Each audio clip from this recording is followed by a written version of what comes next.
The phone buzzed at 11:47 p.m., and by 11:52, someone was pounding on my door with a force that made my heart stop, because I had just sent the most humiliating text of my life to the wrong person, and now she was standing in my hallway demanding I say it to her face. My name is Daniel, and until that Tuesday night, my life had settled into the kind of quiet loneliness that nobody warns you about after a divorce.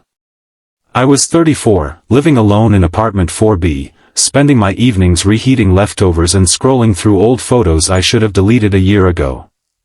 My neighbor in 4C, a woman named Elena, was someone I barely knew beyond polite nods in the hallway and the occasional exchange about the broken elevator. She kept to herself, always rushing somewhere with a laptop bag over her shoulder, and I imagined she had a full life that had no room in it for a divorced accountant who talked to his houseplants more than actual people. That night, I had been texting my college friend Marcus, the one person who still checked on me, who still remembered the version of me that used to laugh loudly and make plans instead of excuses. We'd been joking about a woman he was seeing, and in a moment of stupid, half-drunk boldness, I typed out a ridiculous flirty message meant to tease him about his date, something clumsy and embarrassing about missing her voice and wanting to hear her say his name again. I hit send without checking the contact, distracted by the whine and the ache of a Tuesday that felt too much like every other Tuesday. It wasn't until I saw the delivered notification under Elena's name instead of Marcus's that my stomach dropped through the floor. I stared at my phone for what felt like an eternity, the cursor blinking on my screen as I tried to compose an apology that wouldn't sound even more insane than the original message. Before I could type a single word, there was a knock. Not a polite, neighborly knock, but 3 sharp raps that carried an unmistakable urgency.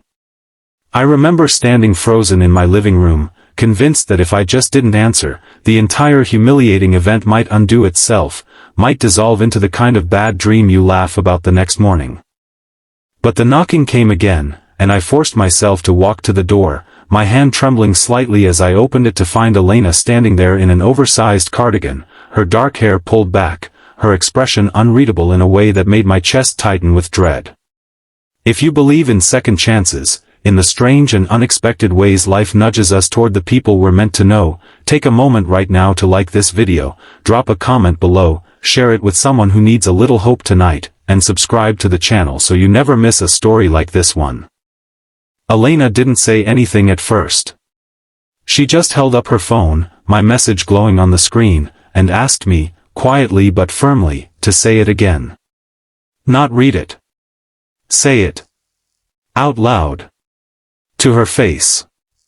My mind scrambled for an excuse, some plausible lie about autocorrect or a prank gone wrong, but something about the way she stood there, not angry, not amused, just genuinely waiting, made every excuse feel like a betrayal of whatever strange moment this was becoming.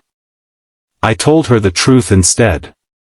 I explained the wrong contact, the whine, the friend named Marcus, the loneliness that had been sitting on my chest for months like a stone I couldn't shift. I expected her to laugh, to make some polite excuse and retreat back to her apartment, maybe even file a complaint with the building manager about her odd neighbor in 4B.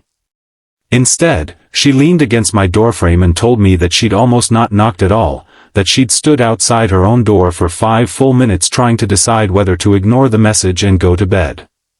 But something about it, she said, had cracked something open in her too. She told me, in a voice that had lost its earlier edge, that she'd been living in that building for 2 years feeling almost entirely invisible. Her fiancé had left her 8 months earlier, 2 weeks before their wedding, and she'd thrown herself into work so completely that she'd forgotten what it felt like to be noticed by anyone, even by mistake.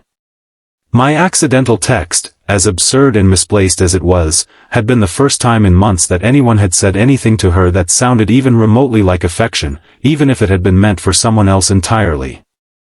We stood in that doorway for almost an hour, the hallway light flickering slightly above us, talking in a way that felt both impossible and inevitable.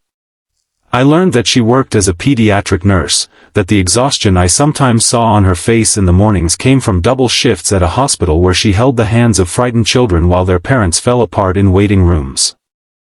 I learned that she loved terrible reality television and good coffee, and that she'd been too afraid to hang photos on her walls because it made the apartment feel too permanent, too much like admitting she planned on staying in a life that hadn't turned out the way she'd imagined. I told her about my ex-wife, about the quiet ways a marriage can end, not with shouting but with two people slowly becoming strangers who happen to share a mortgage. I told her about the plants I talked to, and for the first time in longer than I could remember, someone laughed at one of my jokes in a way that made me want to keep making them. That night became coffee 2 days later, which became a hesitant dinner the following week, which became something neither of us dared to name too quickly, both of us aware of how fragile new trust can be after it's been broken once already. There were moments of doubt, certainly. I remember pulling back after our third date, panicking that I was moving too fast, that I was projecting some fantasy onto a woman I barely knew simply because of one strange, magical accident. I texted Marcus, on purpose this time, asking him if I was losing my mind, and he reminded me that sometimes the universe doesn't knock politely. Sometimes it sends the wrong message to the right person and waits to see what you do next. Elena had her own moments of retreat too. There was an evening, about a month into whatever we were building, when she suddenly grew distant, canceling plans and giving short, clipped answers to my texts. I later learned that the anniversary of her almost wedding had crept up on her, and the ghost of that unfinished chapter had pulled her under for a few days. I didn't push. I simply left a note on her door that said I was here whenever she was ready to talk, no pressure, no expectations, just the honest offer of someone who understood what it felt like to be haunted by a life that didn't happen. 2 days later, she knocked on my door again, this time without a phone in her hand, and told me she was ready to stop being afraid. 6 months after that first accidental text, we sat on my balcony on a warm evening, drinking cheap wine from actual glasses instead of the paper cups we'd started with, and Elena told me something that I still think about constantly. She said that for 2 years, she had walked past my door almost every single day, and not once had she imagined that the quiet man in 4B would end up being the person who made her feel safe enough to hang photographs on her walls again. She said that sometimes the life you're too afraid to want finds you anyway, sideways, through a mistake, through a wrong number, through a message that was never supposed to reach you. I think about that night often, the panic of hitting send, the dread of hearing that knock, the certainty that I had ruined something before it ever had a chance to begin. But what I've learned since then is that some of the most meaningful connections in our lives don't arrive through careful planning or perfect timing. Sometimes they arrive through an accident, a mistake, a moment of vulnerability we never intended to expose. What matters isn't how the door gets opened, but whether we have the courage to walk through it once it does. If this story touched your heart even a little, if it reminded you that second chances often come disguised as mistakes, I'd be so grateful if you'd like this video and share it with someone who might need a reminder that it's not too late for something beautiful to begin. Your support means more than you know, and it helps this channel keep bringing these stories to people who need them. And before we close this chapter, I want to ask you something.